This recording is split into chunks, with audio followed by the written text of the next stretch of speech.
আসসালামু আলাইকুম সম্মানিত সাংবাদিক ভাই এবং বোনেরা। বাংলাদেশ প্রিমিয়ার লিগ বিপিএল চলাকালীন সময় চরম সংকটে পড়ে বাংলাদেশ ক্রিকেট। বিসিবি পরিচালক এম নাজমুল ইসলামের পদত্যাগের দাবিতে বিপিএল বয়কটের ডাক দেন একাধিক ক্রিকেটার। পরবর্তীতে পরিচালক পদত্যাগ না করায় কিছু ক্রিকেটার বিপিএল ম্যাচ বয়কটও করেন। এই ঘটনার ফলে আন্তর্জাতিক ক্রিকেট অঙ্গনে বাংলাদেশের ভাবমূর্তি ক্ষুণ্ণ হয়েছে বলে মনে করছেন অনেকেই। ক্রিকেট প্রেমী ও ভক্তদের একাংশ দাবি তুলেছেন এই আন্দোলনের সঙ্গে যারা জড়িত তাদের বিরুদ্ধে বিসিবির কঠোর ব্যবস্থা নেওয়া উচিত, এমনকি তদন্ত করে জাতীয় দল থেকে বাদ দেওয়ারও দাবি উঠেছে।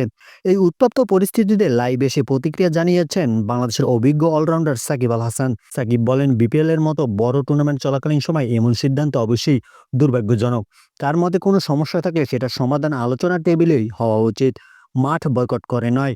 লাইভে সাকিব আরও বলেন, ক্রিকেটারদের দাবি দেওয়া থাকা স্বাভাবিক, কিন্তু জাতীয় লিগ বা আন্তর্জাতিক টুর্নামেন্টের ভাবমূর্তি যেন ক্ষতিগ্রস্ত না হয় সেদিকে সবাইকে দায়িত্বশীল হতে হবে। তিনি জানান, তদন্ত যদি হয় তা হতে হবে নিরপেক্ষ ও ন্যায্য।